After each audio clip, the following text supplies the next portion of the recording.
sit down.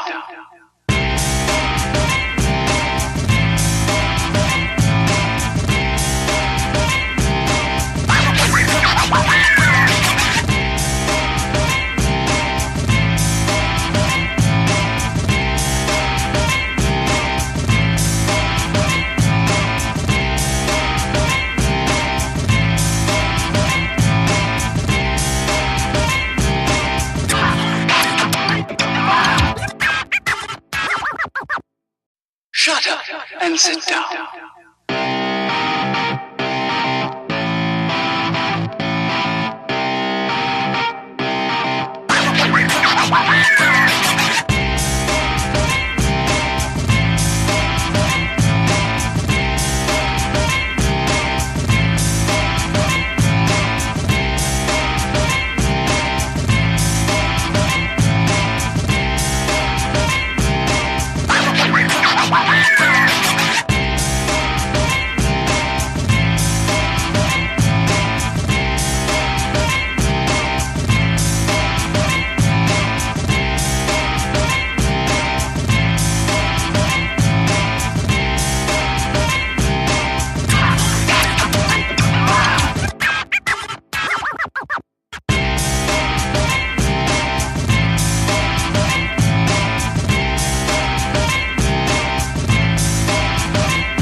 Shut up and sit down.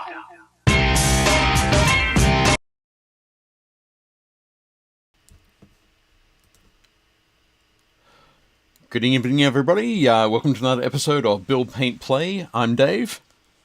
And I'm Jake. Hello, and welcome to this evening, episode 18 of Season 2. Who'd have thought we'd ever get so far? I mean, I never doubted us, but it's just, I'm a glass half full kind of guy, so. Fantastic.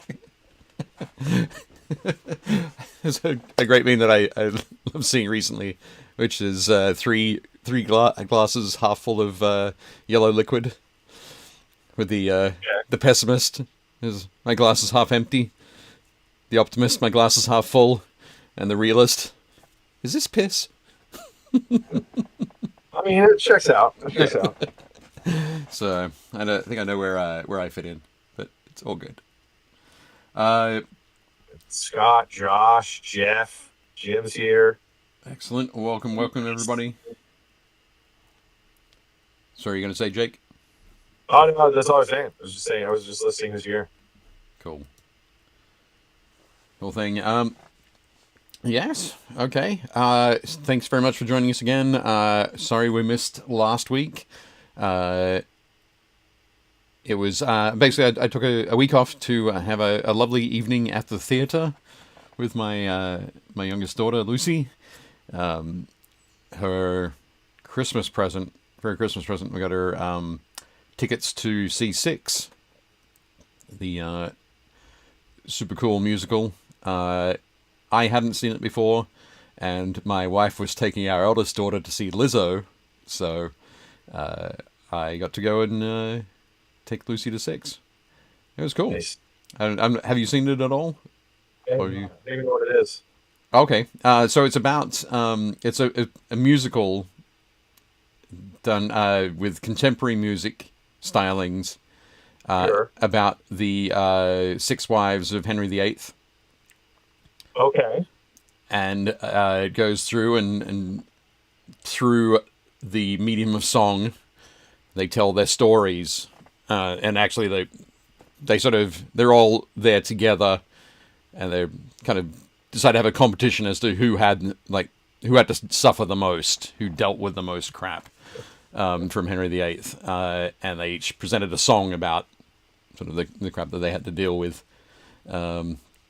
And each of the songs was done in the sort of the stylings of a different pop singer. Henry Anne Boleyn, for example, was her song was done in the sort of Avril Lavigne stylings. Interesting. So, but yeah, it was a great show. Very cool. Very cleverly done. Really enjoyed it. But yes, Josh, it is indeed one more than 5. But what's that? I said he's not wrong. He's not wrong for sure. But no, definitely, if you get a chance, check out the soundtrack. If you have an Amazon voice-activated device, you can ask her to play some songs from it.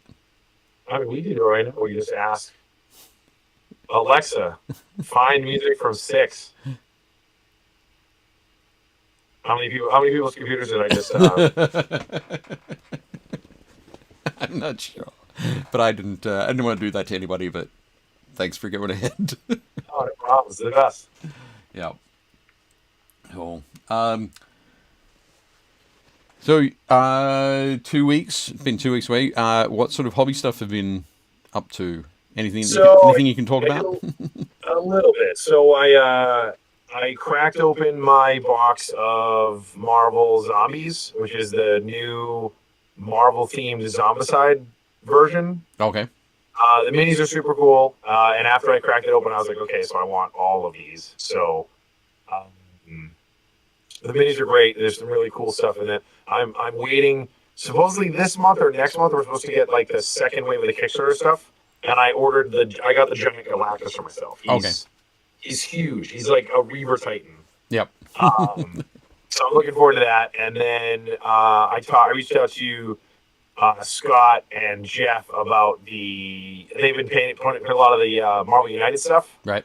Yep. So I did some digging, and I talked to our buddy Pete Shirey and Simon, and was like, "Hey, can I still get any of this like old stuff that's like discontinued?" And he's like, "Yeah, maybe send me a list of what you want." So I reached out to them, and Scott said he already has everything, but Jeff was like, "Yes, I want all of that." So we're working some stuff out, and I shouldn't have looked at it because now I have to buy all of it. Like the models look great.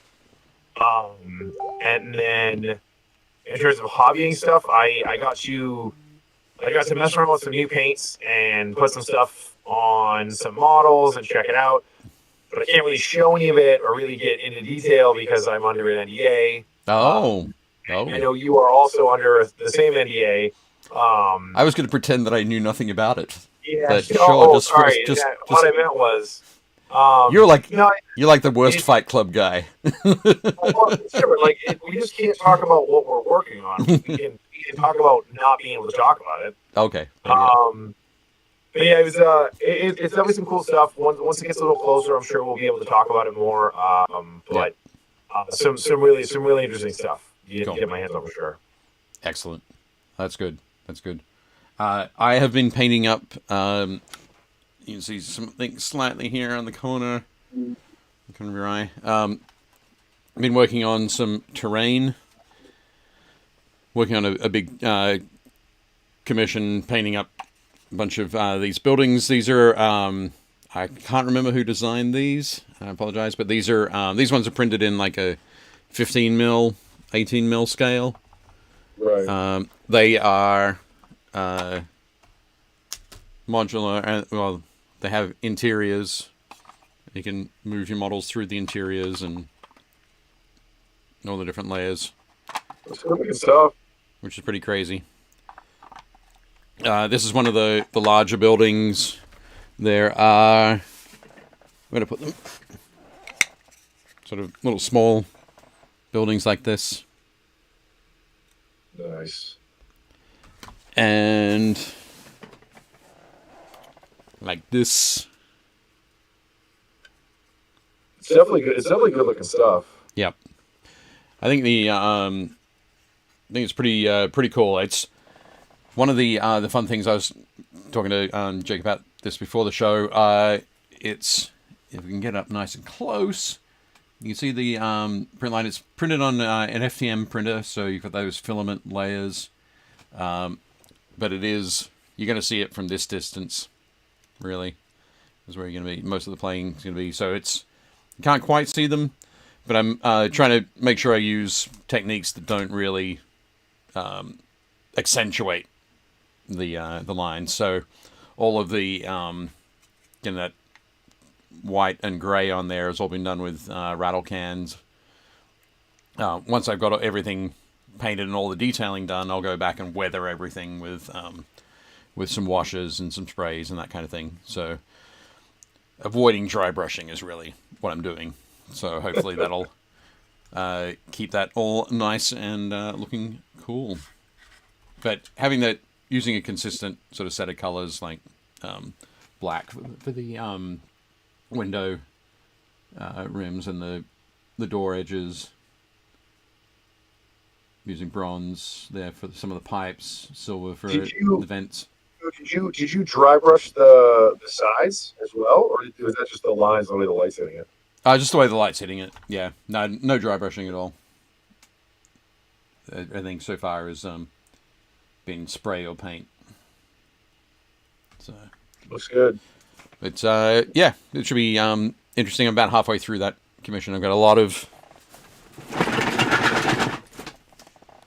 That's a big box of finished stuff, and I've got a smaller box of larger buildings over that way.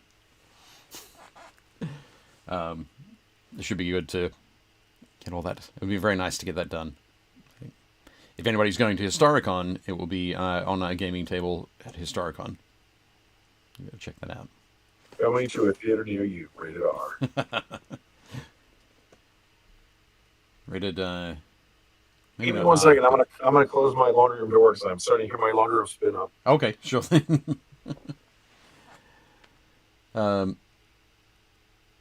Yep, there we go. So sorry, just checking the chat for a second. Jim said I've had to listen to the soundtrack a few times. Yep, my youngest Lucy is a big fan of the soundtrack. And Scott said, "Wow, the options were Lizzo or a musical production." And last Tuesday was my 47th birthday, and I spent time with my mother-in-law. I think I actually won the night, though, Dave. I always win. Yes, you might have. I've not met your mother-in-law. I'm sure she's a lovely lady. But congratulations. Happy birthday. Happy 47th birthday. Yeah, happy birthday. Week. Nice. So I was wrong on Asgard, the Thanos one, and the Black Panther one, if possible. Those weren't available in the new Kickstarter, and I thought they were. No.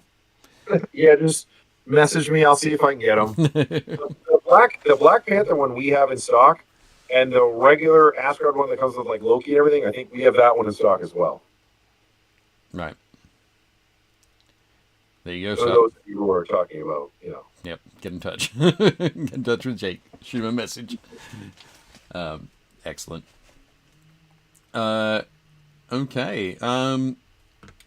Cool. So we've got a few things to do tonight. We're going to be showing, going through 2 weeks worth of minis from the Facebook group. You guys have been super productive. Chris Gawker especially. We could not fit all of his models in. Jake and I... He's showing off. Was that just showing off? Yeah. He's just showing off.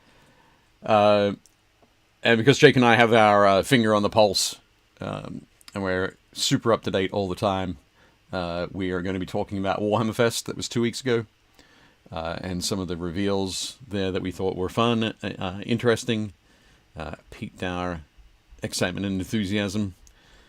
So we'll be checking those out. But first off, I think it's the first time we've had to do something that's not exciting, not fun, not pleasant at all. Howdy, Nicole. You've joined us for a rough moment, but we're going to be talking about the wonderful person that was Cathy Wappel. Unfortunately, Cathy passed away on Saturday after a almost a year-long battle with cancer. So everyone's still, I think, in a bit of shock. Sort of not not super enthusiastic and excited as we might usually be. But yeah, I definitely didn't want to let this moment pass without us talking about her a little bit. Yeah, like I got to talk to Gonzo this week, and he's super good friends there. They're the ones that they do the podcast together and stuff, and he had a lot more insight than the rest of us do in terms of like, you know, being a little more aware of everything. But I know it's just been really rough, and I would say kind of the silver lining that comes out of this is the fact that like every single person who knew her only has good things to say. Yeah. Which, I mean, we can all just hope to be so lucky that like our legacy is that well, like beloved and you know, touch that many people. But yeah, it's rough. For those of you who are watching who don't know, so Cathy Wappel is a pro painter. She does a lot of miniature work, and she's been kind of a staple in the community for a long time. And her husband Jim is a fine art painter who has come over to miniature painter with a lot of his techniques as well. And they've always been just great kind of ambassadors and, you know, welcoming folks in our industry.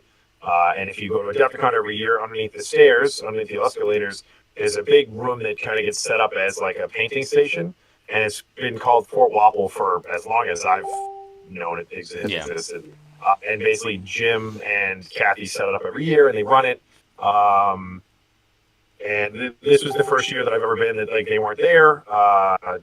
And I know like Dave and a bunch of people like took turns covering stuff, and it was, you know, it's a great thing, and hopefully that, you know, I'm sure we'll carry that on and continue moving forward. But it just sucks. Like cancer is the worst, and you know, it's something that there's not a lot of options, and I think it sucks every time anybody has to deal with it. And I'm really trying to watch my language right now because it really got me worked up over the weekend. Yeah. But yeah, I mean, so we just found out, you know, a couple of days ago, so it's pretty fresh for most of us. Yeah. So yeah, one of the things I was going to say, and this is the thing I'd like to take away from it is, you say we should all be so lucky to have that kind of legacy, and I think that it's not luck. We need to work at it. Sure. Yeah, that's true. It's something that Cathy did. It's like she was there. She was out there. She was encouraging. She was enthusiastic and excited, and really happy to talk to people and lift everybody's spirits. Really. So yeah, I think we can all take that example and move it forward. Always in a great mood, and you know, always willing to talk to people and answer questions and kind of be engaging. And I think one of my favorite things is her little Cathy. Right. Yep. The miniature that's Mini Cathy. Yeah. Anybody who knows Cathy, she's like the shirts that Dave and I are wearing. Cathy always has this ugly doll with her. Yeah. So who made that mini? Cathy made it. Actually, that was her first sculpted mini. She sculpted that. I think it was in 2016. 2016 was the first Adepticon that she had it at. Okay. And I was desperately looking for, because I think it was 2016 that as well that Chris Bora sculpted a model for me that went to when I had my Patreon that ran for sort of 6 or 8 months while I was building my Warlord Titan. And the folks who pledged a certain level got a miniature that Chris Bora sculpted that looked a bit like me. So it had the crazy hair. But I painted up one like me, and Cathy had her mini. And there's a shot. I have a photo somewhere. I couldn't find it in my photo roll on my camera, on my phone, of the two of us, the two minis side by side. That's awesome. But yeah, it was super cool. But the one that we have, photo that we have on the main scene. What is? Yep, there we go. Is that's Mini Cathy on the WYSIWYG board for Planet of the Apes. So WYSIWYG Games, when they were running their Kickstarter for Planet of the Apes. So that demo table, I built the demo table.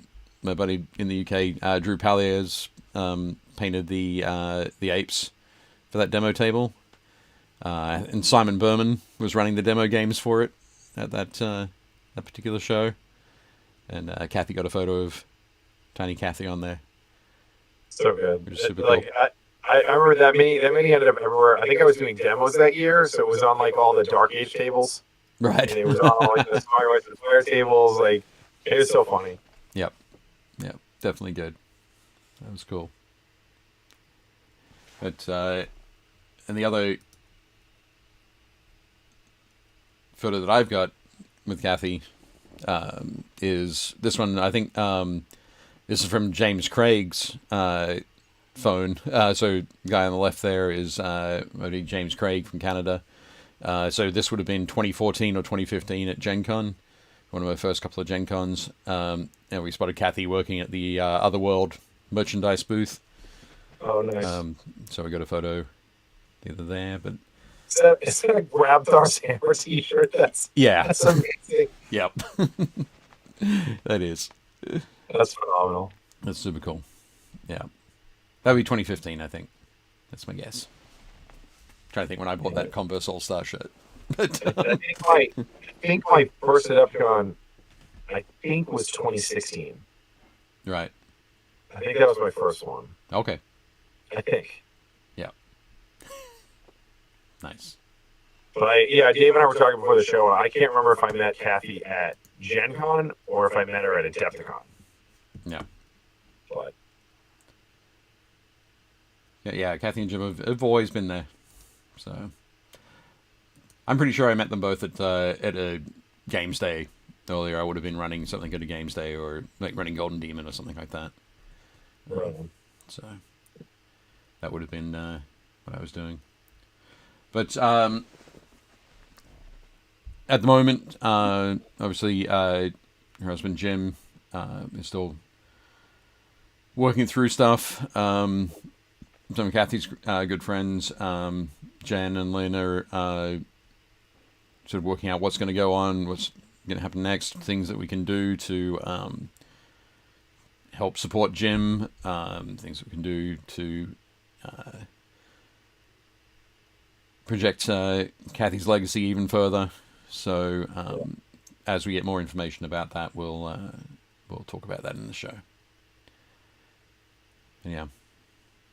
Fantastic. We're going to miss you, Cathy.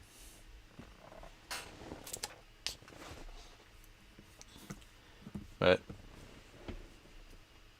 one thing that Cathy would have wanted us to do, of course, is to talk about toy soldiers and painted miniatures. Fortunately, that's an easy lift for us. It is, and we definitely. Moving on, we're going to talk about some stuff from Warhammer Fest, and the first picture I brought up there is the Slayer Sword winner, gold in the Warhammer Age of Sigmar single miniature category by Albert Moretto font, and this was a spectacular piece, absolutely amazing.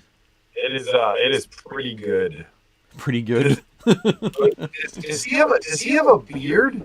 No, that elf does not have a beard.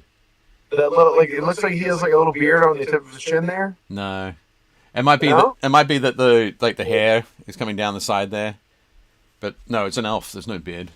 What are you? That's what I thought. What are you talking it's about? like, oh, why did he paint a beard on this guy? No, there's no beard. Are you sure? Positive, absolutely positive. Games Workshop would not have let it win if it had a beard. I mean, that's what I thought, but no, this is a absolutely spectacular piece, and it's there are a bunch of pieces in the Golden Demon at Warhammer Fest this year that whenever you do that, we just see your forehead really big. I'm really trying to get a look at his beard, because it looks like he has a beard. It's not a beard. God damn Right. it. But it's one of those things, just when you think you've got it figured out and you know what Games Workshop is looking for, or they only want box art style, they only want the model as it goes together. No conversions. Simple basing, whatever it happens to be. There are a lot of winners from this latest Golden Demon at Warhammer Fest that really put paid to the idea that you can predict what they're looking for. But yeah, this is a beautiful conversion, beautiful paint job. Absolutely awesome. He took a lot of inspiration from some of the earlier Slayer Sword High Elf winners. Martin Foote had a fantastic piece in the early 2000s. Yeah. And Paul McCarthy, I think, had a fantastic piece in '93 that won a Slayer Sword. It's a high elf, but yeah, this is a good one, and it also sort of skirts the line between being high elf and Lumineth Realm Lord. It's not purely Lumineth Realm Lord. There's a bit more of the high elf influence in there. Yeah, he looks more like a high elf. Yep. But looks beautiful. It still, of course, has the ridiculously huge helmet, but yeah, and the insane back banner for some reason. Yeah. Yep. It's like somebody taped the back of a chair to him. Maybe he has the rest of the chair, and it just like as he goes to sit Yeah, down, he can sit down wherever. It's underneath all of the robes. It folds underneath him. Nice. That'd be perfect. It's salvage design. Yeah. But no, Albert did a fantastic job here. I think that the sword might be my favorite part. Right. Yeah. The sword is like all the gemstone work and like all the tones on the gold and. Yeah. Yeah, the sword is great, and then I really love the color palette he chose. Like we've talked about this before, like the sea greens and like the turquoises. That's like my favorite color palette, and like this model is just lousy with that palette, which I love. So yeah. I love the intensity of the colors as they move towards the face. So if you look like as he goes out, the robes, like his lower robes there, aren't out of place with the rest of the model, but they're desaturated, and then as you move further down the model or further out away from the face, they're more desaturated tones, but everything is still tied together in nice sort of close proximity on the color wheel. All those greens and browns and or the blues and greens and browns section. Yeah, like the whole model is all cool tones, with the exception of the bird, like the hawk. Yep. It's like earth tones. And the very top stone on his back banner is red. That's it. Everything else is cool tones. It's blues and greens, and purple is about as far into the warm tone as he goes, except for those 2 points. So yep. Yeah, Josh says he looks like a Dragon Prince of Kalador. He does look like a Dragon Prince. Yep, definitely has that feel. I mean, he took part of the Dragon Prince helm and put it on top of the helmet. The dragon that's up the top. Yep.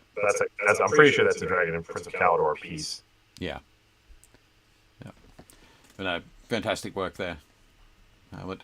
And I thought I'd show my favorite piece from the show, and it is from the gold winner from the open competition. It's David Aroba's Orc War Boss on Boar. It's like straight from a piece of Adrian Smith artwork. It's like directly from it. Yep. And I was looking around, and it looks like it might actually have been sculpted by David Aroba as well. I can't find any mention of somebody else sculpting it. Maybe I was looking in the wrong places, but yeah, absolutely amazing. Yeah, I mean that is that Adrian Smith drawing. Yeah, yep. And I looked at that and I was like, oh yeah, I'll go and find the color piece of art that it's from. And it's like, oh no, it's from a black and white piece of art. Yep. But he's just captured the colors as well of that of Adrian Smith's color art in there too. The super subtle blood drop coming up the middle of the axe. Yeah. It's absolutely amazing. Yeah, it's super good. That pig is strong. Yep. But this is my choice for the best piece. But of course, being in the open competition, it can't win the Slayer Sword. So it was fantastic. But loads and loads of fantastic stuff there. You can check out all the winners on the Warhammer community page, and as Jim LaCour says there, he liked that GW put commended entries on the Warhammer community page this year instead of just the winners. So yeah, it was really nice that they did that for Warhammer Fest. Hopefully they'll do it for the Golden Demon at Adepticon next year, because just many fantastic commended entries that that deserve their moment in the sun. But yeah, definitely go and check those out. There's so many. There's so many good ones. Yeah. Yep. Absolutely amazing. So, fantastic stuff there for Golden Demon. Definitely check those out on the Warhammer community page. Next up, it's very interesting to see what they talked about for Warhammer: The Old World at Warhammer Fest, what they revealed. So, the first thing I've got here is one of the Tomb King, basically the Tomb King character that they showed. Okay. Yeah, he's great. Not Cetra. I didn't. It's been such a long time since I looked at Tomb King stuff, so I wasn't even thinking of comparing them to Cetra. But it does look very cool. I think it was interesting to see the kind of the lich face rather than the like full skeleton. Yeah. Yeah, rather than full skull kind of face. But it's very Eddie from Iron Maiden. It does have that sort of feel, yeah. The face. I fully support. Like, that's fantastic. You're totally here for it. Fantastic. 100%. Yeah. No, I think it's interesting that they showed the Tomb Kings and the Bretonnians, which really, I think, cements that they're going to open it up with everything taking place in the Border Princes on the edge of Khemri and the Border Princes. I think there's so much cool stuff you can do if you use that space. Like, you can still use like Skaven, and you can still use like obviously Orcs and Goblins, and you can use all of the, if they do all the duchies, you can do like some of the less seen duchies of the Empire. So you can do like Araby, and you can do what's the one that's like off to the west? I don't remember. I can't remember the old world map. Estalia. Yeah, is Estalia? There's Tilia, Estalia, yeah. Italy. You got Italy, Spain, France. Yeah. Yeah. And you can still do all of like the Ogre Kingdom stuff. Right.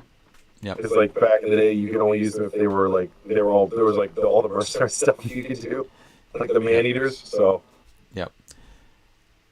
Yeah, there's definitely a lot that can happen, and I think it is interesting to see that they're leading with two armies that don't exist in what do you call it, in Age of Sigmar. Right. So quite cool stuff. So also here I have a picture of the that model is awesome though. it is cool.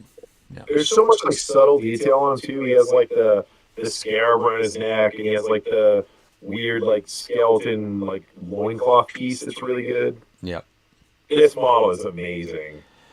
This model, whenever I look at it, I have to do a double take each time, because it feels like he's standing there with hand on the sword, and then arm outstretched with the lantern. Yeah, you're like, he has 3 arms. He's a Zinch Bretonnian. Yeah, but it's like, it's not.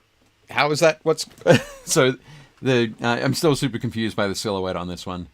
Like if I'm being honest, what I will probably do is that little handle thing that's hanging off of his sheath on his shoulder. Yep. I'm going to snip that off. Right. Because I feel like it makes this model a little too busy. Like, I get it, he's supposed to be a questing knight, but yeah, it's too much. Yeah. So that's like maybe I'll take it off and put it down on the in front of him. Sure.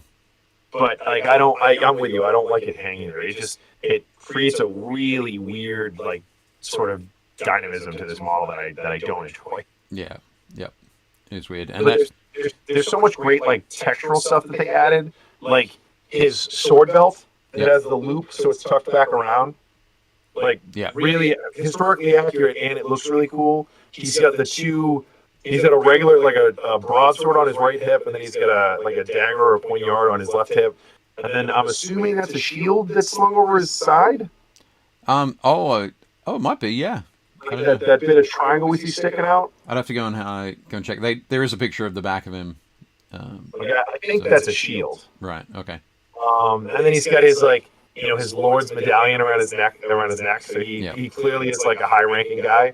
And the hand and a half sword, or the two-handed sword, like through the orc head is pretty great. I wonder if you'd be able to give this to like Helbrecht and switch out the Helbrecht. Yeah, that'd be rad. That'd be rad. Yeah. So definitely some fun stuff there. Seeing all this Bretonnian stuff kind of makes me think, oh, maybe I shouldn't have sold my Bretonnian army all those years ago. I mean, if there's all new Bretonnian stuff, I'm just going to want to paint a new Bretonnian army because the new stuff will look phenomenal. Yeah, it will. There'll be some. I'm sure there'll be some new stuff. There'll be some old stuff as well. But didn't Dirty Steve have a whole Bretonnian army, and he painted it using the heraldry from Game of Thrones way before the show came out? Oh yeah. He was a man ahead of his time. Without he did it all based on the books and the descriptions they use in the books. Yeah, I remember like when I was looking at the time, he was telling me about it, and I was just like, there is so much iconography in Warhammer. Why didn't you just do the Warhammer stuff? Why do you need to do this? It's like who would ever want to do this stuff from a book? But and yeah, definitely cool. One of my favorite models to this day is still the Green Knight. That model is like that might be one of the few models that I literally could not wait to get it built and painted. Like I was super excited when we got it at the shop. I like grabbed one, built it immediately, primed it overnight, waited, then came in the next day and like painted the whole thing in I think I painted the whole thing in like 2 days. Right. Yeah. But I mean, like it was at the shop. It was like an 8-hour chunk and then an 8-hour chunk. Like, nice. Scott said, "Yeah, that's probably his shield on the back next to his encyclopedia, combination TV, VCR, case of beer. Minnie is way too busy for this kid." That's totally fair, Scott. Totally fair. Spare tire. Yep. No, I agree. Next up, I grabbed a couple of pictures from. Oh, you were going to say? Josh said, are those 25mm bases? So they used to be 25. I find it hard to believe that they're going to stick with 25. Well, no, they used to be 20s. Really? Well, for humans, it used to be 20s, 20 square. Yeah. Okay. So I'm pretty sure that, but I think you're right. I think they have said that they're going to, they're moving 20s up to 25s. And yeah, they're basically adjusting everything. So there are models that towards the end of 8th edition that were tough to rank up. So the idea is what were Chaos Warriors on? 25s. Okay, so like that guy's probably on a 25. Probably, yeah. Some stuff was 25. Yeah, the larger infantry, so orcs, Chaos Warriors, that sort of thing. Skeletons, humans, Skaven were all on 20s. But yeah, it'll be interesting to see how it goes. Primaris Bretonnians. Yeah. We'll get into some fun stuff about Primaris in a minute. But yeah.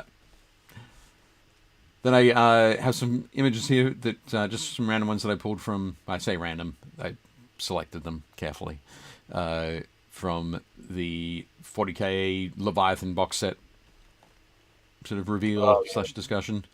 So the first one here is the Tyrannid Psychophage.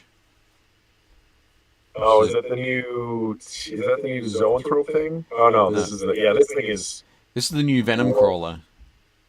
Yeah. It's the same size, shape, silhouette as the Venom Crawler, which is kind of wild. And people were so salty about it, and I was like, guys, like the art team has a zillion jobs to do. I have zero problems with them like reusing a silhouette.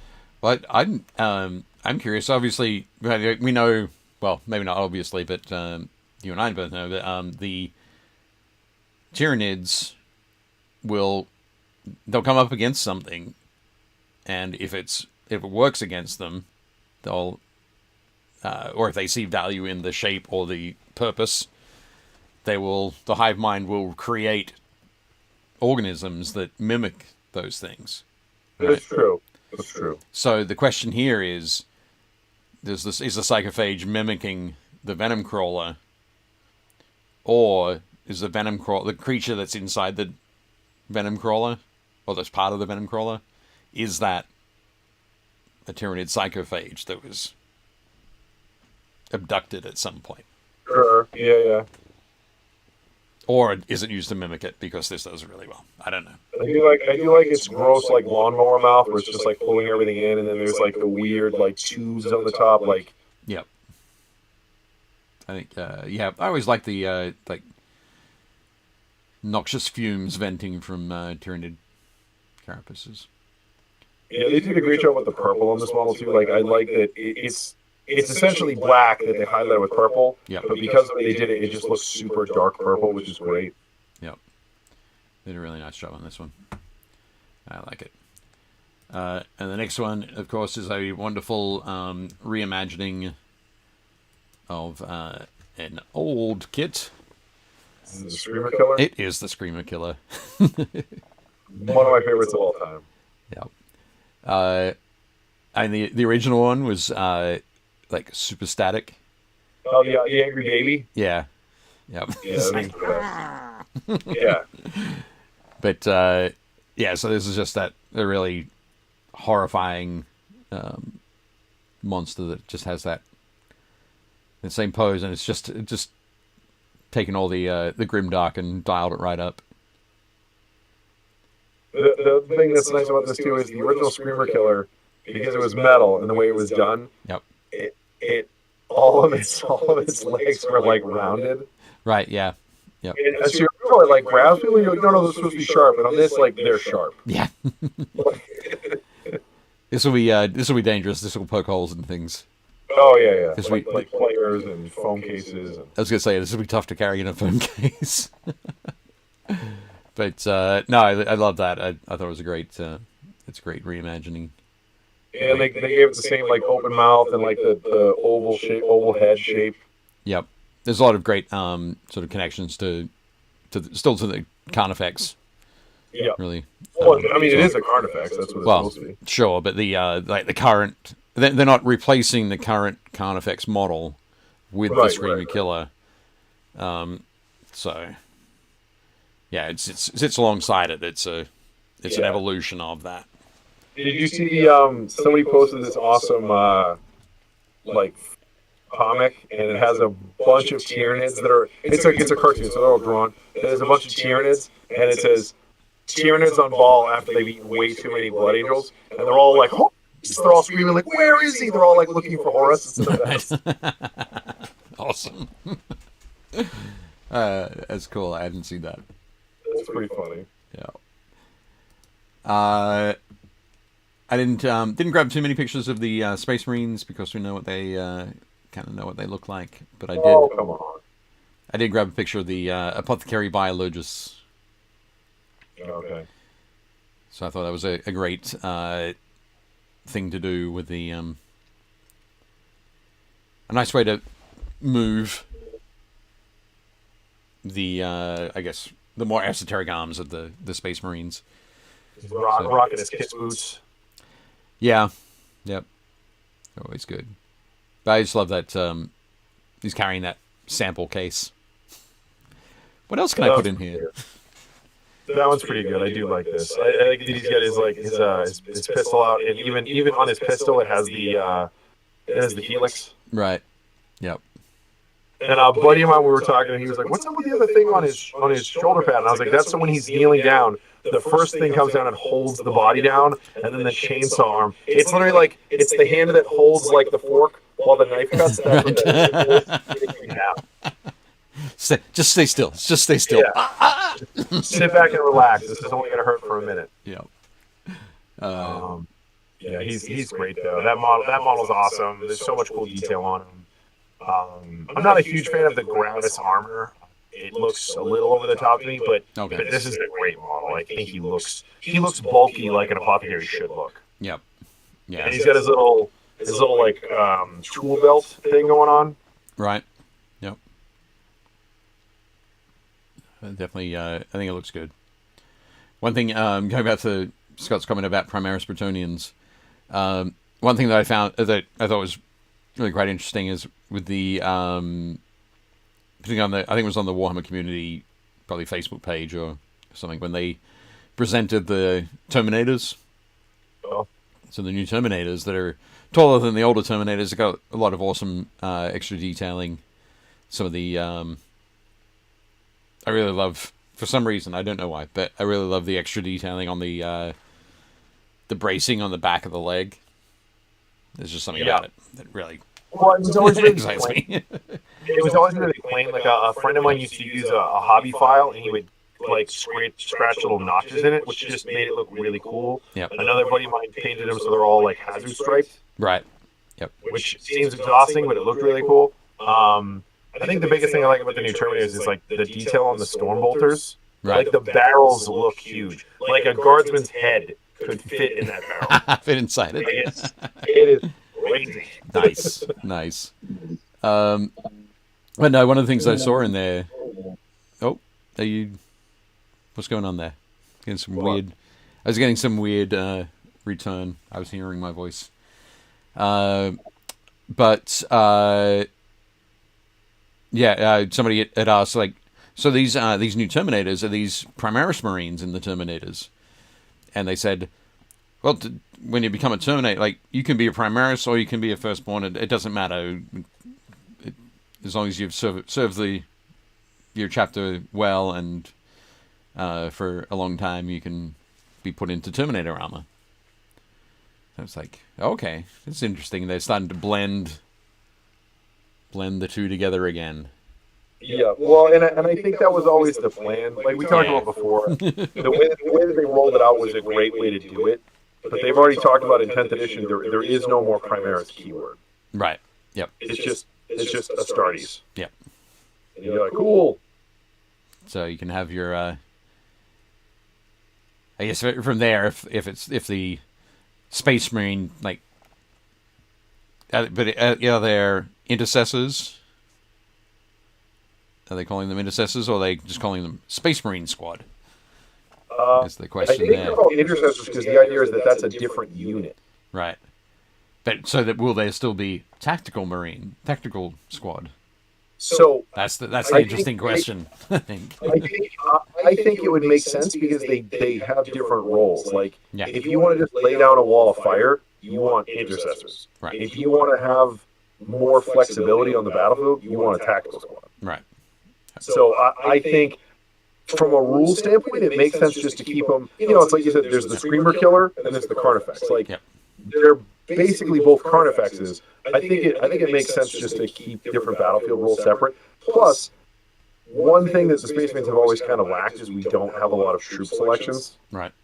It's like we have scouts and you have tactical squads, and you're like, okay, that's not great. Like you don't have a lot of variety. And right now you've got tactical squads, scouts, intercessors, assault intercessors. Like you've got a couple more different options. And if they decide to mix in like the Reavers and stuff, and like the other Phobos pattern Marines, like again, it just gives you more kind of choices. But yeah, with the new data rules, it seems like that'd be more. You'd have more flexibility. Seems like it would be better. Yep.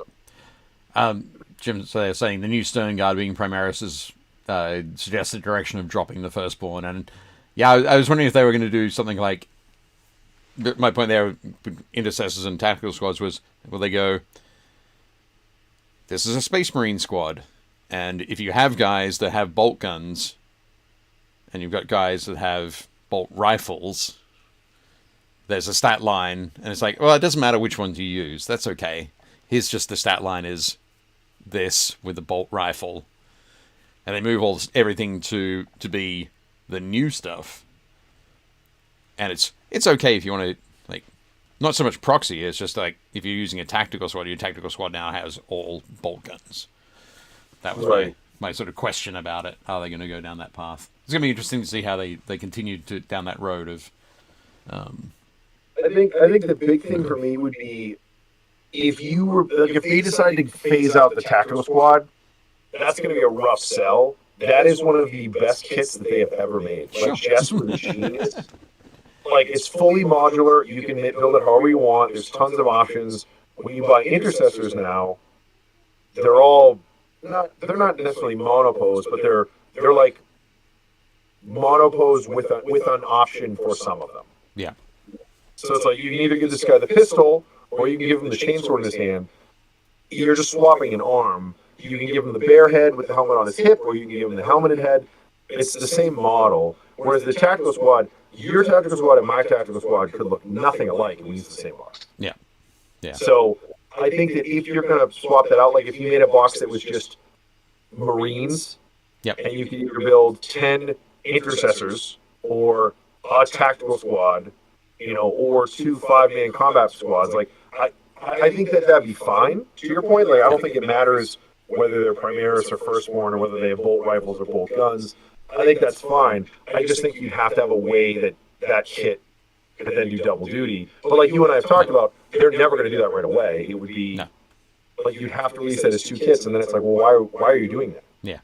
Yeah. So yeah, Jim just said, like GW mentioned, they're not getting rid of tacticals because that kit is still one of their best sellers. I'm not surprised. That kit is phenomenal. Yeah. Yeah. It is going to be interesting. Interesting. Looking forward to it. To the process. I'm looking forward to the process. Next up, the next image that I've got here, I thought I'd pull out the Codex roadmap. We are. First up, Space Marines. Pardon? First up, Space Marines. First up, Space Marines. Always. It's always Space Marines. Always. I was going to say, we will be on our summer break when Leviathan drops. Yep. So we won't be here to talk about it. So we'll, in true finger on the pulse fashion, we'll talk about it when we're back next season. But just having a look at this. Summer core book, Crusade Tyrannic War, mission deck, index cards. Then autumn, so that's fall for those of us in the US. Rest of the world calls it autumn. But what have we got? Tyranids and Space Marines, and then winter. So this, we're really talking late November, December, January time. We're looking at Adeptus Mechanicus and Necrons. And in spring next year, Dark Angels, Orcs, Custodes, Tau Empire, and Chaos Space Marines. Man. Demons of the Ruinstorm was supposed to come out in October 2022. I don't actually. I must have missed that roadmap. So Dan, that could still be coming. This is the Warhammer 40k roadmap, and there are no Demons of the Ruinstorm in 40k. 40k. Yep. I was going to say somebody must have lost that map. Yeah, that map is lost in the warp. Yep. Demons ate it. Demons ate it. Fantastic. It's been it's gone through the wibbly wobbly timey wimey stuff of the warp. I mean, obviously, I'm going to buy the Space Marines Codex, and then the next one I will buy is as soon as they put out the Blood Angels one. I will pick up the Blood Angels. Right. I think the first one for me that I would buy there is the Adeptus Mechanicus one. Yes. 9 to 14 armies updated in short, or 9 of 14. Yep. Short one, impressive. Patrick Geet says, good, I still have some time before another Eldari book. That's true. I think it's going to be really interesting. Somebody I was talking to the other day said, I'm a little bit worried that they aren't putting out codexes quickly enough in the first year. And I was like, well, hopefully that means that those that the indexes are going to be substantial enough. They're going to be robust enough to hold everybody. Sort of looking at stuff that they've shown for like the Astra Militarum or the Votan. because they have that stuff. Obviously, those 2 codexes don't appear anywhere on this list, so that stuff must exist in the index. I think that. Is that any better? Scott said apparently I'm very echoey. Echoey. Speedway, speedway, speedway. I don't know. Let's.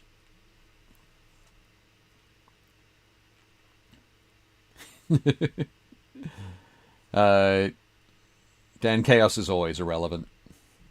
Ooh. Oh, it's not. Of course, it's always relevant. I mean, let's be real. Chaos is the punching bag of the Games Workshop universe. This is true. It's also the big bad of the overall story. So you keep threatening, Dan. You keep threatening. But yeah, I think that they, because they only have 4 codexes in the second half of the year, that means that those index cards, or the indexes and the index cards, are going to be pretty substantial.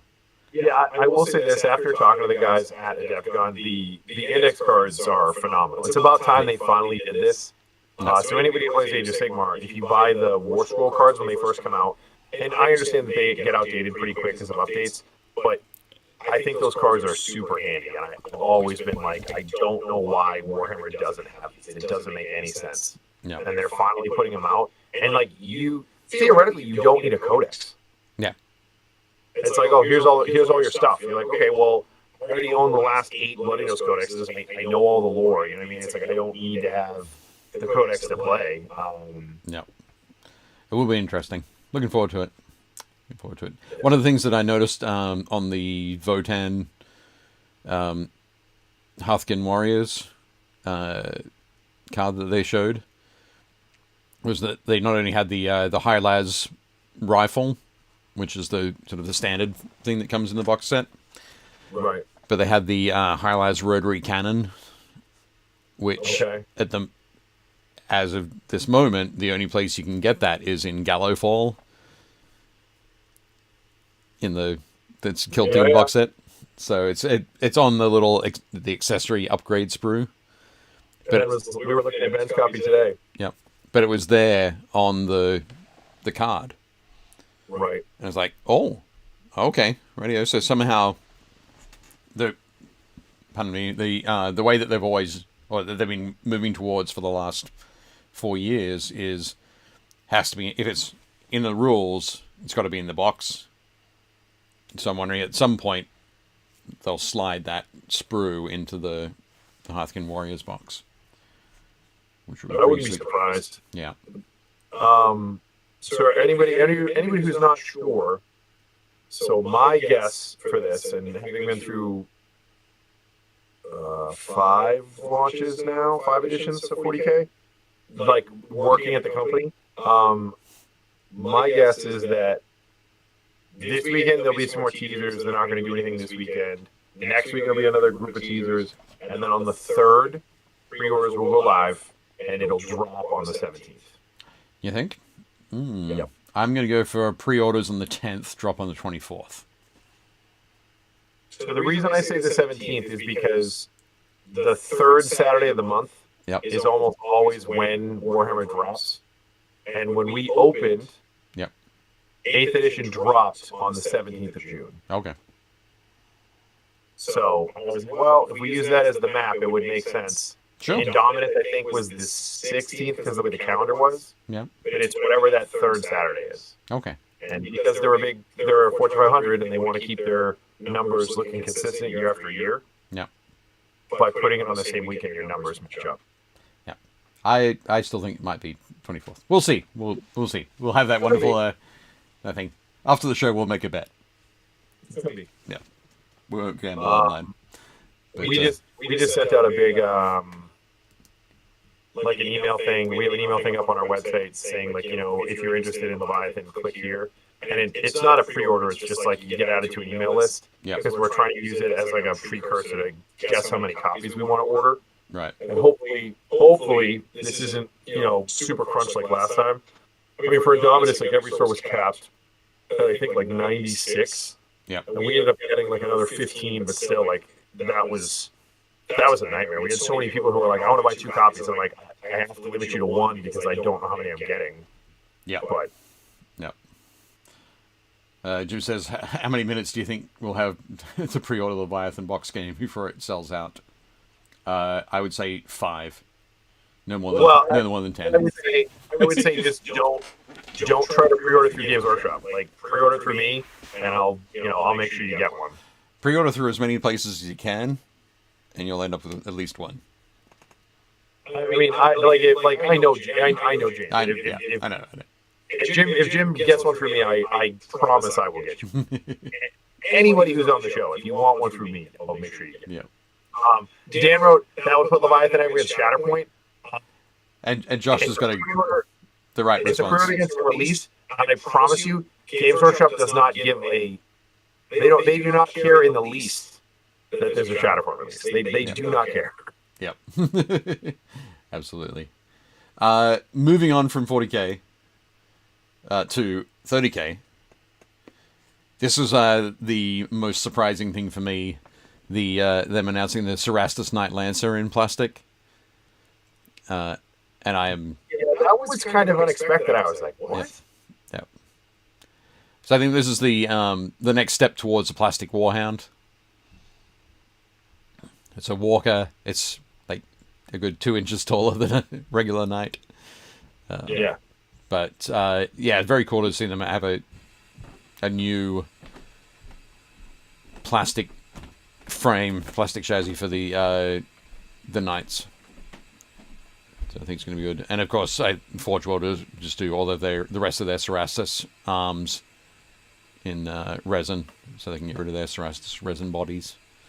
I remember when the first big Forge World kit came to plastic. I remember when GW put out the Bane Blade in plastic. Right. And everybody was like, "Oh my god!" Like everybody freaked out. Like they're like, "This is the coolest thing!" And it came with all the options you could make, like the Storm Sword or the Shadow Blade, or like it was the coolest thing ever. So. Yep.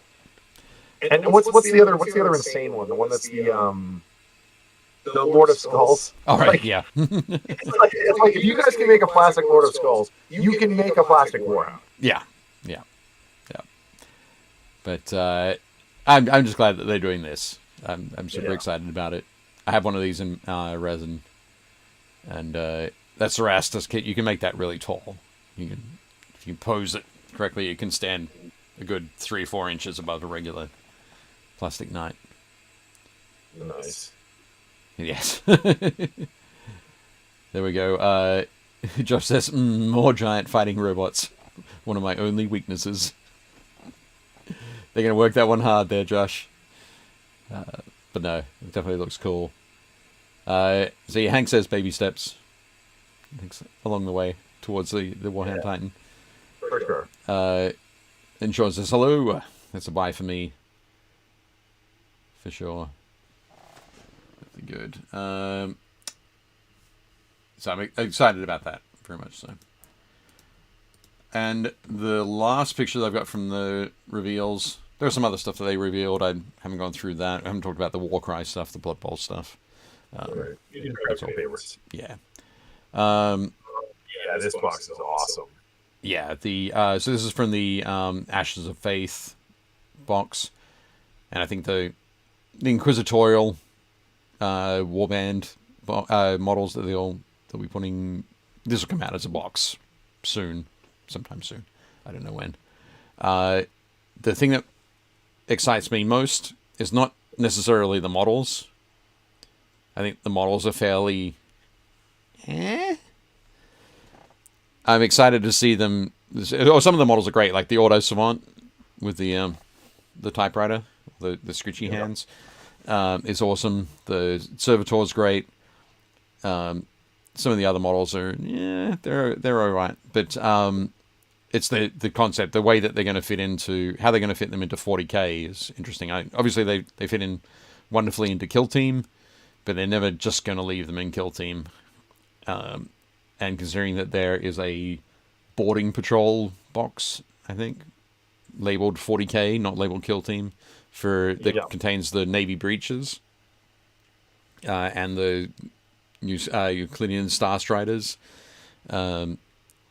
it means that they're doing something else with that. So I'm really hoping that, much like it was in the second edition. I think the second edition box set had that black and white book that had the all the army lists in it. They had an Agents of the Imperium. So I'm hoping that there's going to be an Agents of the Imperium section of the index, which will be awesome. I also think these are really cool because it basically would make it so that if you wanted to get your hands on the old the Inquisitor rules, you could run 32 mil Inquisitor. All right. Or 28 mil Inquisitor. Yeah. I mean, you can do that anyway, but without these. But it is nice to see those. So, yeah, there are a couple of models here that are very, very definitely straight from the 54 mil Inquisitor game. I think so. In this particular picture, the guy on the right is a penal ganger or penal trooper. If you take the guy with the mask and the flamer, the hand flamer there. The alternate build for him is Sergeant Stone, the Catachan veteran model with the sweet halberd and metal skull plate. But yeah, so I do like the mixed in unit of the the Scions. The Scions in the back. There's stuff like, and they're in the right colors to be Inquisitorial Stormtroopers, so they got the black and the burgundy. Yep. Yeah, I think it's going to be fun to see how they work in Kill Team. It's going to be great to see how they work in 40K. Yeah, it's one of the things I'm super excited about. But yeah, what have we got in things? Sean says, these are too clean. Somebody should have gone all Blanjitsu on these. Yeah, for sure. I want to see Christian Simonson paint these. Oh yeah, that would be awesome. Sean said, yeah, great box set that's coming this coming week. It's on pre-order. Just says finally get a new servitor. Yep. Scott says the Inquisitor box is cool. The only auto buy for me is the Nurgle reader that has the Death Dealer vibes. Oh right, okay, yeah. Yep. I didn't mention those. So yeah, for Warhammer Age of Sigmar, it's kind of interesting because they usually do these sorts of things when they're coming towards the end of a edition, and it feels like we've just had a new edition. Isn't this didn't we have a new edition last year, or was it 2 years ago? No, last year was Horus Heresy. The year before that was the red Dominion box. Yeah. Okay. So doing a campaign kind of thing where they're advancing the storyline with the different harbingers, and that Nurgle harbinger is super cool. I always had a soft spot for the Slanesh one. The guy with the Corinthian helm, right, and the very Greek-looking armor. He's riding the giant silkworm. Yep. That stupid milkworm was the worst. I hated that thing. I bought that model and then kept the rider, and I think I tossed the milkworm. Right. Excellent. Just said Command Squad, perhaps. I think there'd be some great Command Squad conversions you can do for that. Sean liked Inquisitor. Super cool. Excited about supposedly teased for epic Horus Heresy. Yeah, I didn't throw that in. I thought I'd just leave that as Games Workshop's doing it. But yeah, it's coming. Of course, the question is, when is it coming? We don't know. I'm sure it'll be a wonderful surprise. I could see that being like a Christmas thing. Okay. Yeah, like a Christmas box set. I could see that being like they're like, because they usually do that not a holiday launch per se, but they usually do like a big launch at the end of the year, because then there's basically 2 months with no new releases. Right. So I can see them doing something like that. Possibly. Cool. Okay, so that's all of our stuff from Warhammer Fest. I think they did a pretty good job with the previews. There are loads of people who were there. You can go out and check out loads and loads of YouTube videos about Warhammer Fest. As a former Games Workshop event organizer, I have my thoughts, but again, I was not there. We'll leave it at that. It could have been run better, that's all I'm saying. No, I'm not saying that. But anyway, moving on to loads and loads and loads of photos. So we're going to run through those quite quickly. We've got 2 weeks of great hobby from you guys. What do we got? Let's jump into these. So first up, I can't remember if we showed this one. I don't think we did. When I looked at it in the group, it was we might have showed it. I really don't know. But Aaron Provost posted this to his squad of assault intercessors. Yep. These Raven Guard dudes look great. They do look awesome, don't they? Super nice. Excellent work there, Aaron. Keep them coming. I am a little puzzled by the one guy who has a red shoulder rim, which means he's from a different company. But other than that, they look great. Yep. Well, it might just be it's 5 of these one guys, 5 of these guys with the yellow trim, and he's about to, he's about to keep working on the next 4 for. That makes sense. That's solid. Yeah. But they look great. Sean says he misses the old games days in Baltimore. Same. Next up, we have Andre Kieran, who's been painting models from He-Man. The first one we've got here is Skeletor,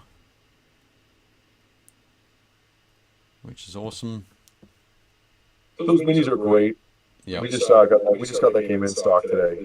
The models are awesome. Which one's this one? Is this the Simon one? I think that's the Simon one. Right. The Archon Studios one is not sold in the U.S. Yeah. It's the European release. There's a couple stores that stocked it, so I think you can technically get it here. But yeah, the Simon one is the one you're going to see. If I'm being honest, I think they're very similar. I think the Simon one is a little bit. Right. Okay. So this is another model that Andre painted. Looking good. I cannot remember this character's name. I can barely remember He-Man and Skeletor. Pardon? That is Evil Lyn. Evil Lyn. There we go. How did I forget her name? Maybe I never knew it. That's probably what it is. But she's cool. Yeah, looking good there, Andre. Coming along nicely. Next up from Ben Williams, we have the Swoop Bikers for Star Wars Legion. Oh, nice. 80s bikers. Yep. Yeah, you got that fantastic color scheme that Ben's been using for his. Awesome. All I can hear is synthwave in the background. Awesome. Yeah, they look great. Yeah, they're super cool. And I'm pretty sure that the background that he's got these on, that road with the yellow lines down the middle. Yeah. I have a feeling that some Car Wars photos would have been taken on that. Probably. Yep. Ben works for Steve Jackson Games. But yeah, looking great. Nice work there, Ben. Next up, we have Betsy Bowers. Just painted this awesome T-Rex. I can't remember which said this was from. That's from Monster Hunter. Monster Hunter? Cool. Yeah, it's a board game from Steamforge based on a video game. Oh, okay, radio. Cool. I think I must have missed that completely. Did they kickstart that? Or did they just go straight into production? I don't remember. I know.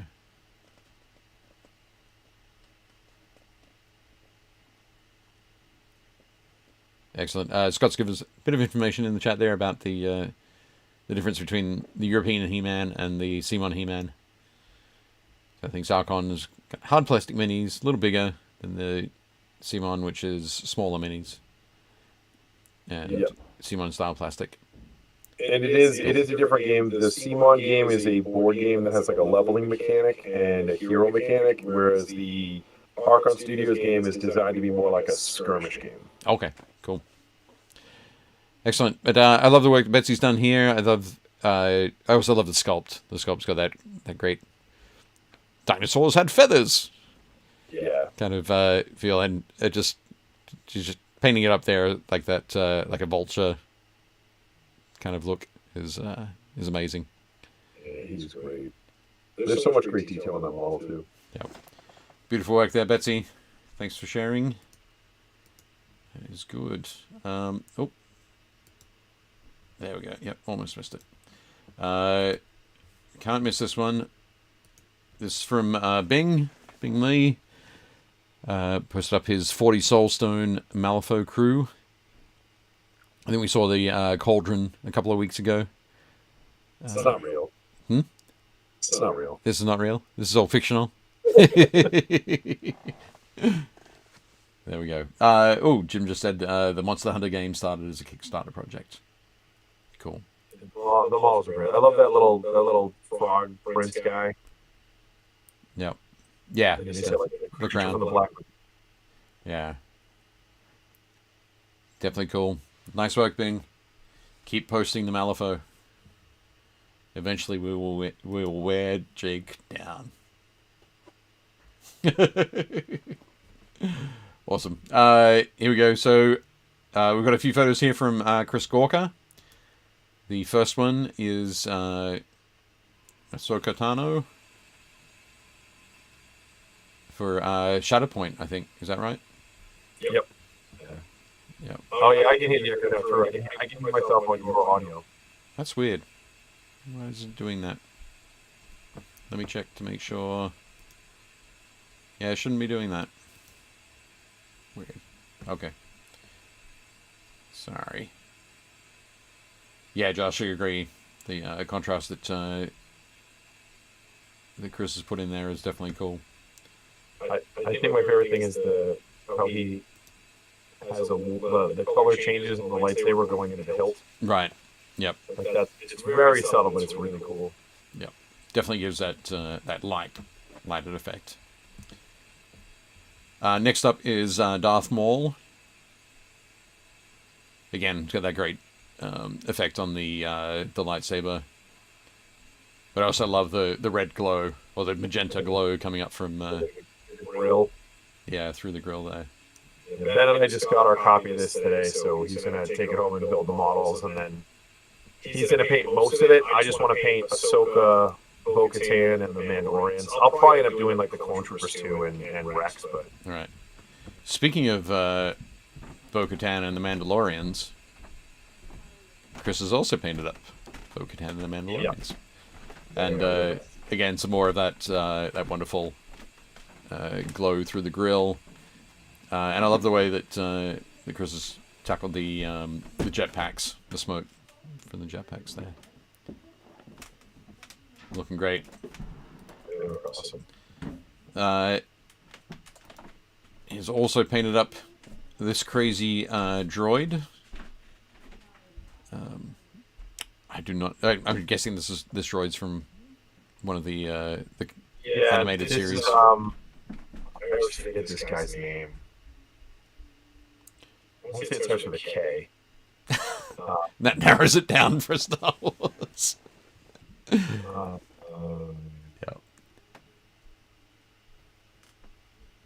I can't remember. Yeah, Kalani. Kalani. I knew somebody would know. Cool. Excellent. Yeah, from Clone Wars. But yeah. Looking good there. And the Clone Troopers as well. But again, beautiful work, Chris. Chris got a few more models on the Facebook group that I didn't show. Surprise, surprise, it has been 2 weeks, so he's painted every model that exists. Captain Rex and 2 501st Troopers. Yep. But no, looking great. Very nice. Very nice stuff. Next up, we have Chris Jones. Posted some photos of his Dark Angels Blade Guard. So these came with the the lion. Yep. And he's added some 3D printed pieces. There's some great detail on those shields. Very Dark Angels. Great job. Very Dark Angel-y. Yeah. So I'm really looking forward to seeing those painted, Chris. They will be great. I like those helmets too. The helmets are cool. Yep. They are daring you to put them in your case and not snap those wings off. They are indeed. They are indeed. Well, fortunately, they're nice and close to the halo, So Yeah. they kind of exist in the same space there. It'll be fine. It'll be fine. Be all good. But no, they look great. They get painting, Chris, and somebody else has to get painting.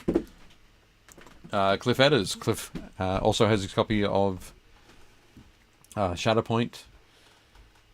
So he's been assembling these dudes. Are they? Who are these? No, that's not Shatterpoint. That's from that's Star Wars Legion. That's Legion. Okay. Yeah, I think that's the Darth Maul, the new updated Lord Maul to the Oh, they are just Legion, says Dan. I could swear that. Oh, no, that's I don't have Legion. Facebook open, so. Chris That's Warren. Star Wars Legion. Oh, okay, radio. That's Thanks, the Cliff. Shadow. It's the Shadow Collective box. All right, okay.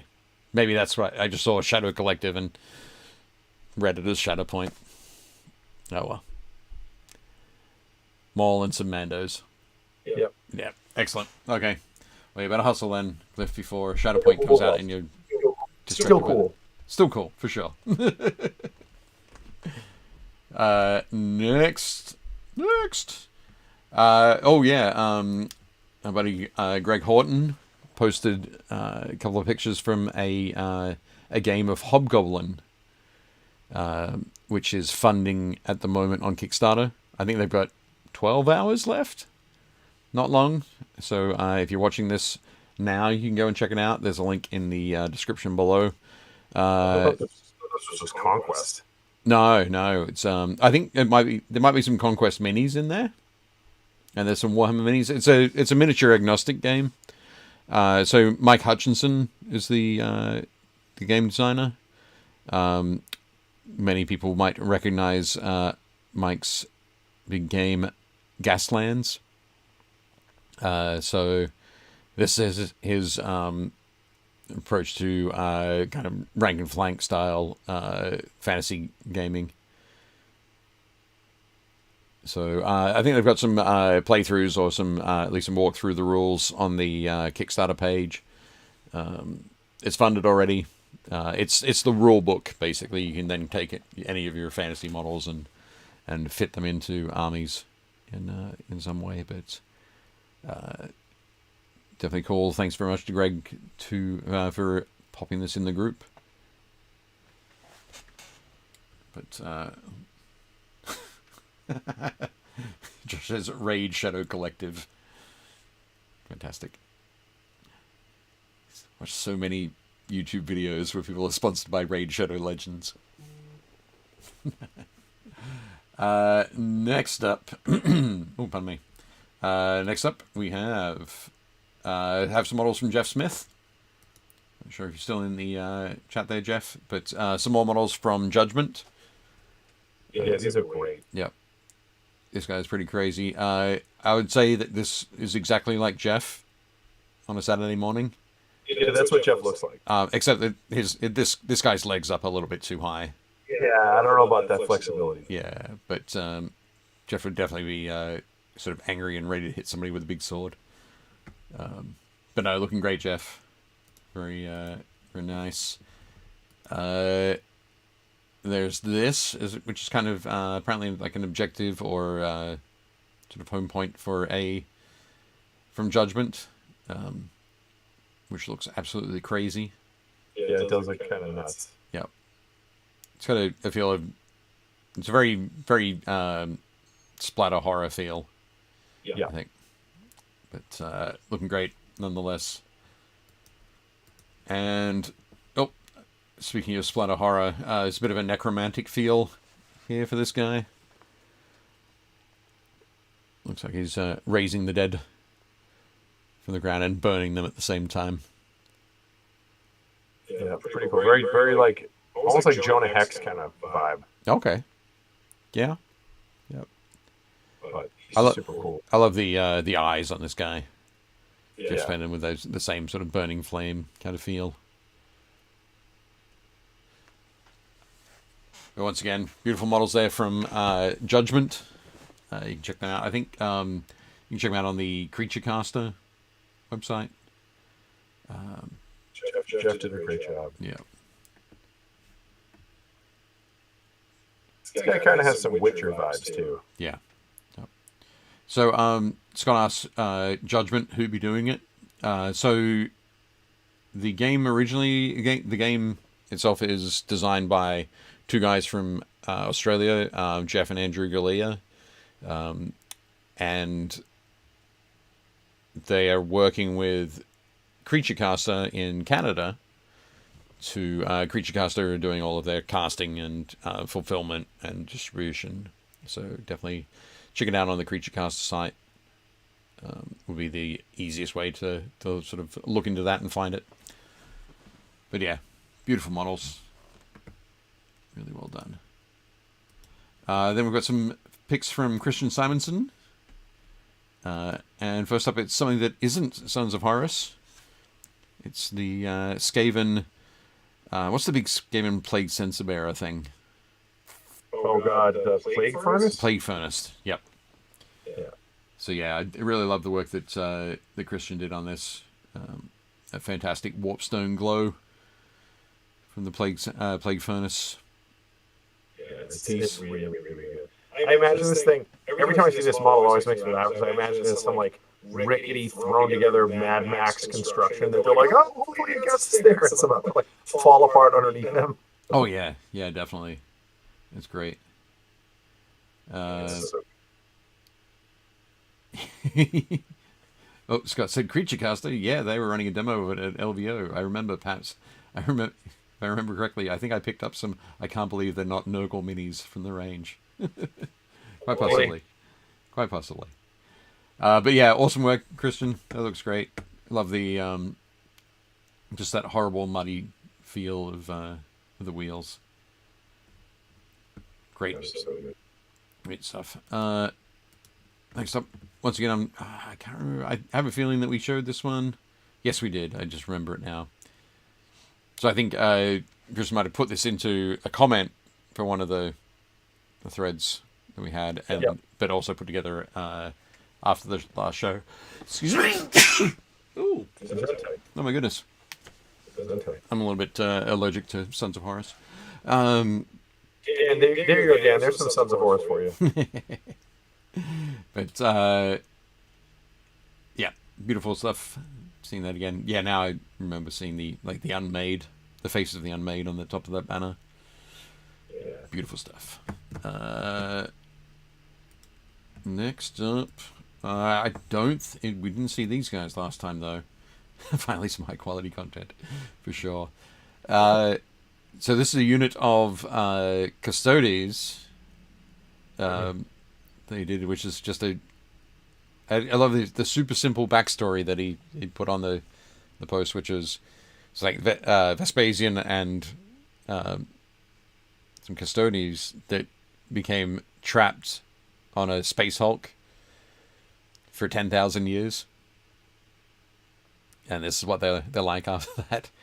And it's just they have seen some stuff you shouldn't see. They have definitely seen some stuff you shouldn't see. They look fantastic. I love that that even in the ones with the exposed heads, you can see that aged and traumatized look. They're fine. They're Custodes. You just gotta polish up that armor and. Yep. Absolutely. Maybe a shave. Maybe. Scott says the group did some nice work the last couple of weeks. Way to go, peeps. Absolutely. This one here is next up. So, sorry, just say it again, Christian. Awesome stuff. Thank you. Yeah. Mike Hughes posted in the group that his work has appeared in Fantasy Figure International magazine, which shows a lot of great work. Particularly, they have a lot of busts and larger scale fantasy miniatures. Always great. But yeah, Mike's done an awesome job here. He got a lot of his stuff featured in this article in the magazine, and this is his first time being published, which is definitely cool. Nice. So, his Demon Prince is in there as well. Absolutely beautiful. Loads of other great stuff. You can check out the post on the Facebook page. Scott, I don't think we know what issue it is. Oh yeah, I can't remember. If you check out the post in the group, and you will be able to find it out. But I'm guessing it is the current one.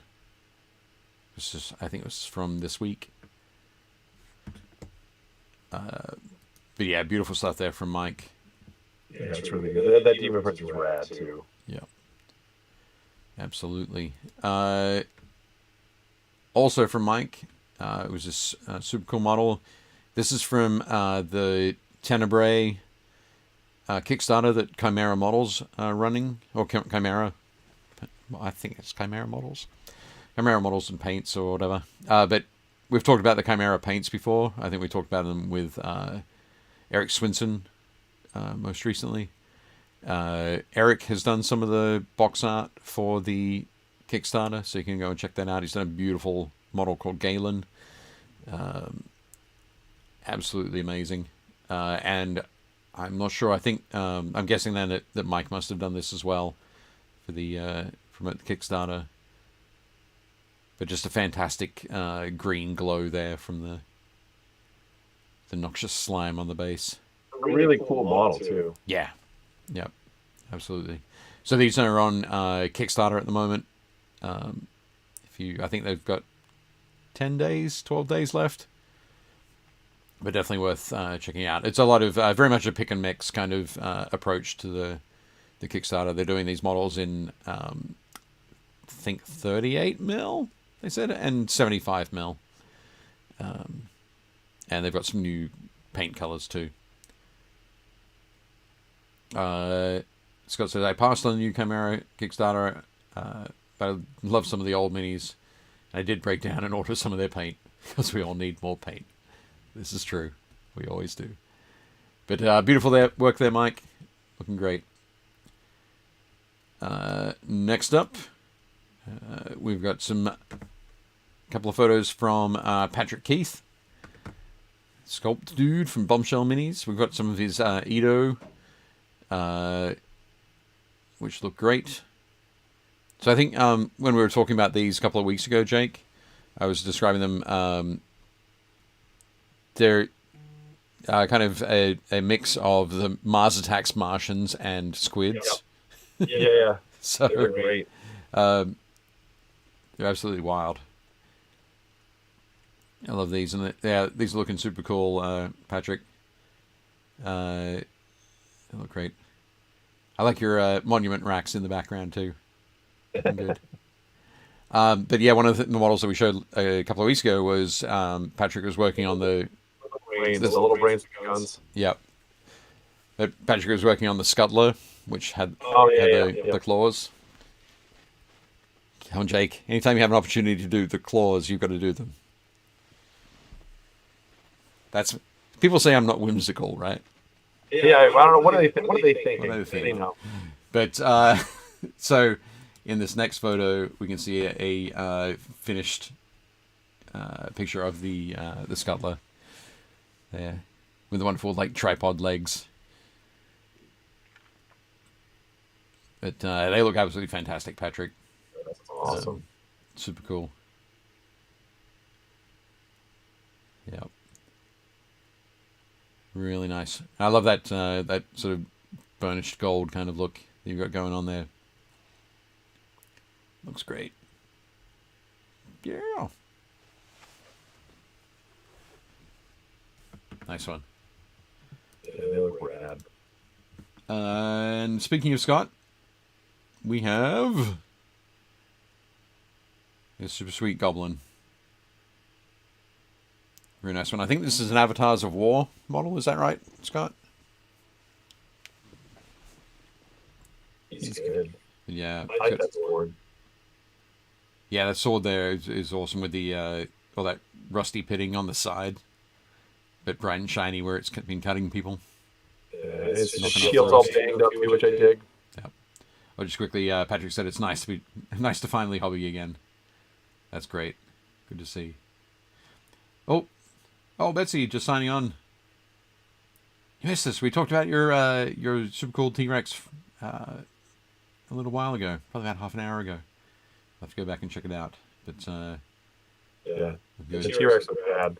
Yep. Scott says it's metal. It is metal. It's Avatars of War. I'm sure of it. I could be wrong, but no. Once again, Scott, you did a great job. Definitely cool.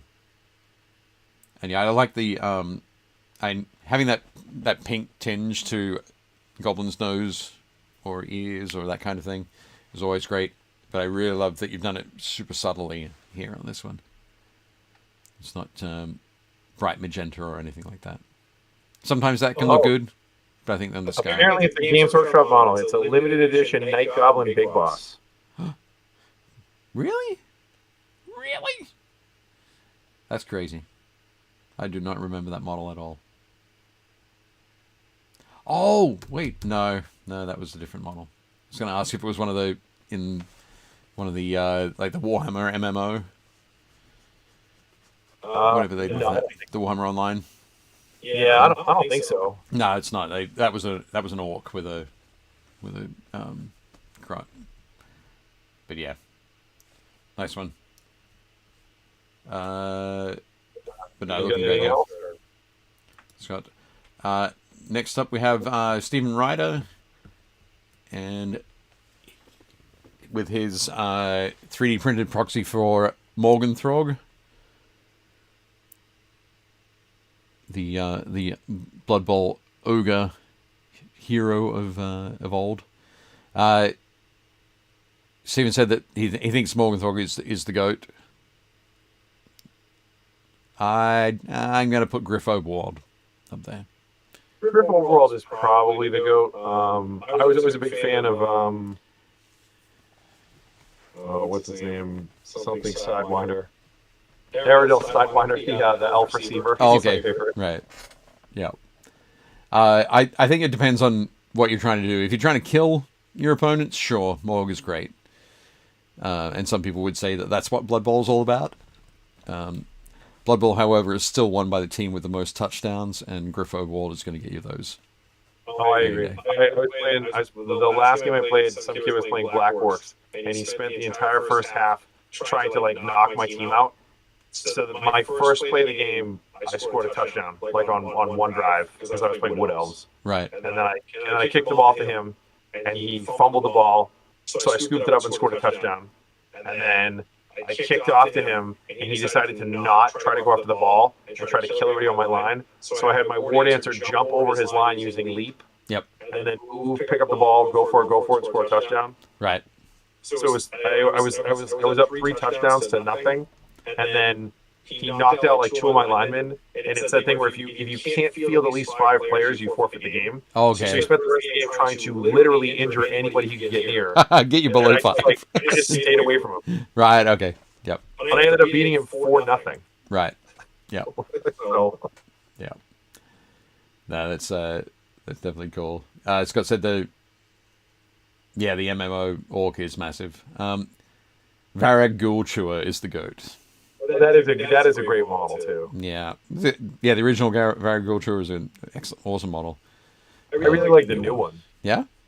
The new plastic one is rad. For some reason, for me, it just felt like it was a bit too much like the rest of the poses, I guess.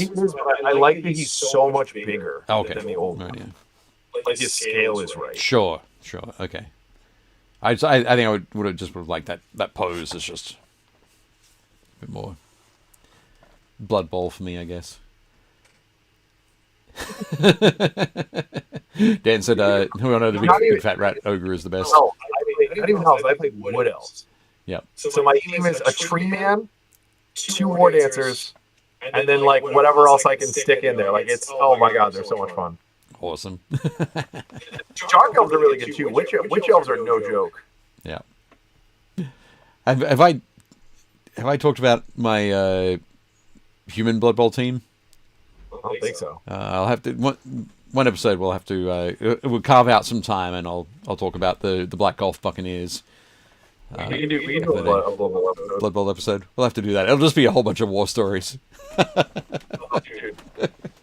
I just found I was unpacking stuff, and I just found my they're the old original metal elves. Okay. Yeah. So it's like the Blitzer who's like this, who was wearing the goalie mask and has the mohawk. Yeah. Like Yep. those old metal models. They're so tiny. Yeah. Like I can't use them. They're teeny tiny, but they're great sculpts. Yeah, they are. They're definitely super cool. I think I still have my dwarves from that same era. Nice. Yeah, they're great. But yeah, we'll come back to those. You can do all sorts of stuff. So many war stories.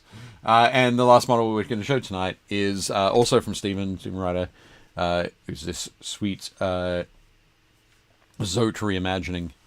I think in the post, Stephen links to the to where you can pick up one of these guys. He's calling them space lizards, and I was like, that's a Zote. Well, yeah. You and I both know it's a Zote. I'm kind of thinking they got away with this because, like, Zotes are very specific looking, and they just released a Zote, like 3 years ago in part of the Black Fortress. The Black Fortress box. Yep. Is it Black? Yeah. Is it Black Fortress? Blackstone Fortress. Yeah. Anyway. Yeah.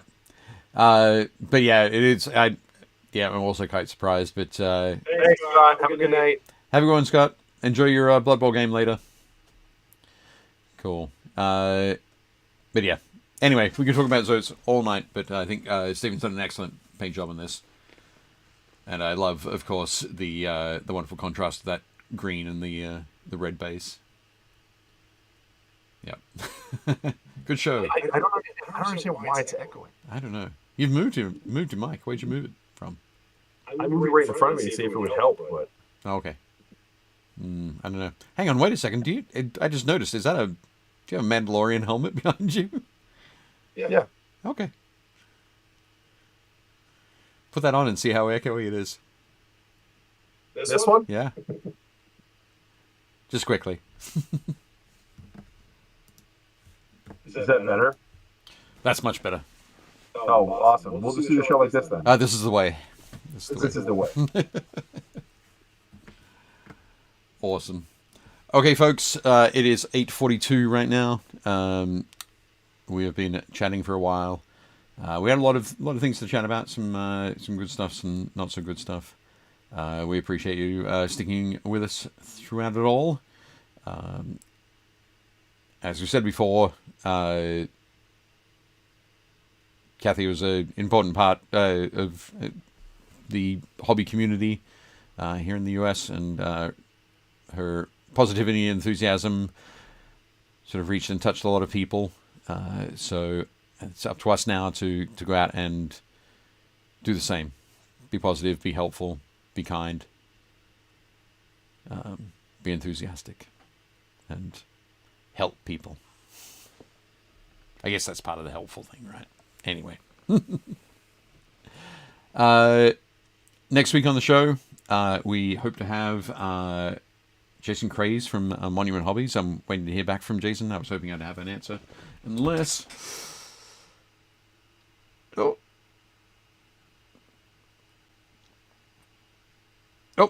sure, he says. So we will have Jason Craze from Monument Hobbies next week. Looking forward to it. We'll get to talk to him about all the crazy things he's been doing. We'll talk a bit about his Twitch streaming. Talk about Jordan as well, who has joined the team recently. Who's going to be joining him on the Twitch streaming. But yeah, that should be fun. We're looking forward to that. I don't think there's anything else to talk about, is there, Jake? I don't think so. As always, don't forget to hit the bell at the bottom and all that stuff. So you mean subscribe, hit the notification bell, like the video, all that sort of good stuff. Do all the things. You know the drill. You know the drill. Do all the things. Leave a comment for us. We'd appreciate it. And we will see you folks next week. Next Tuesday. Same bad time, same bad channel.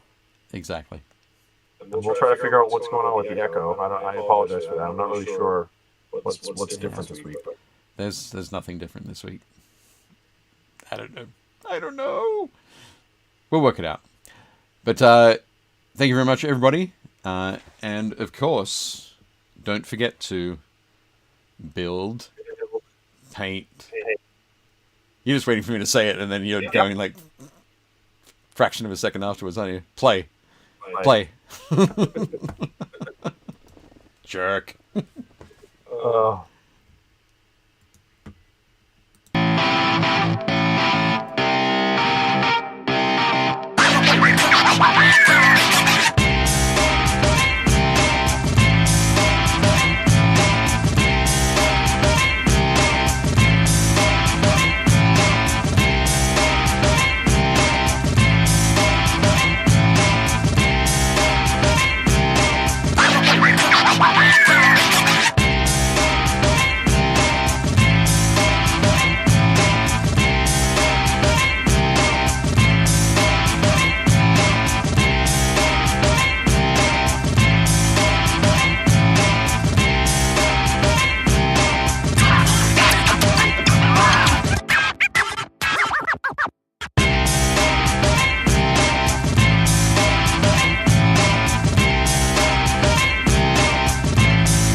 Shut up and sit down.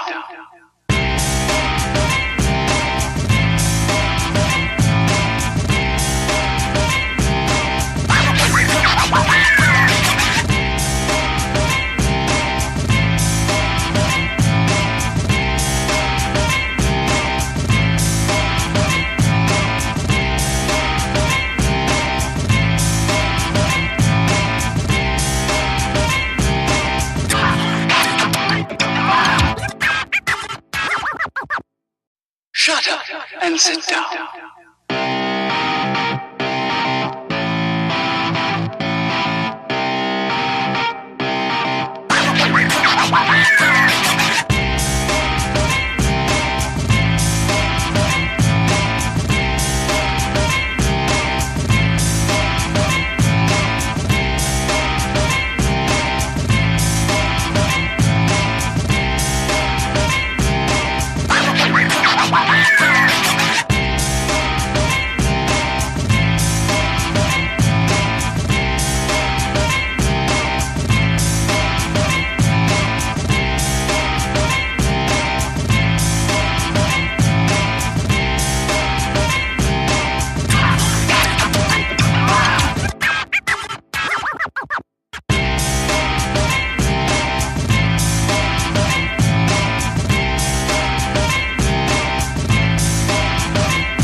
Shut up and sit down.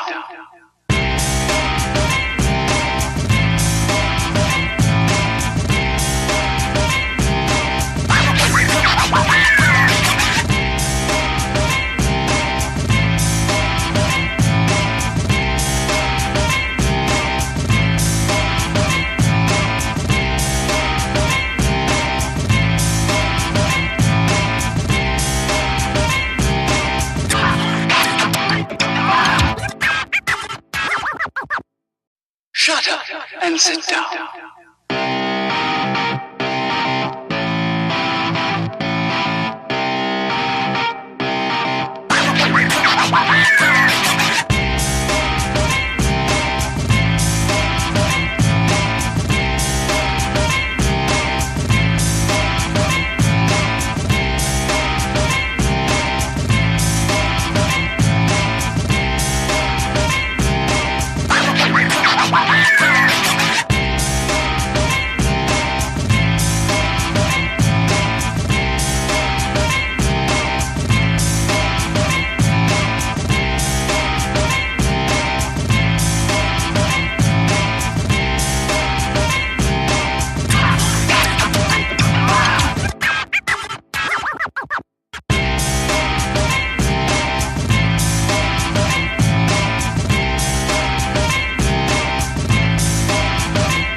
up and sit down.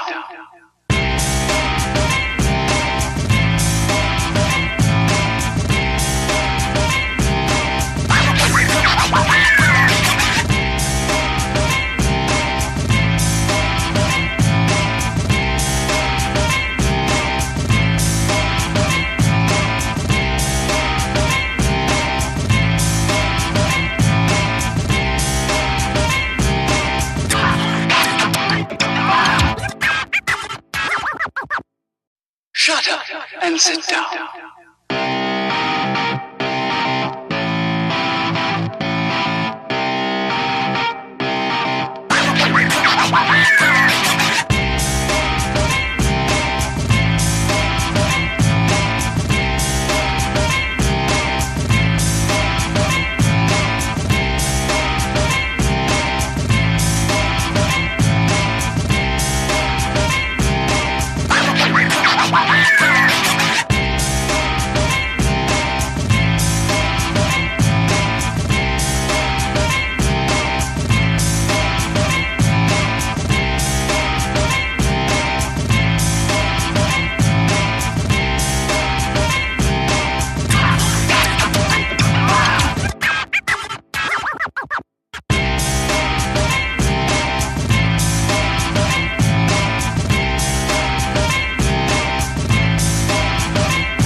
Shut up and sit down.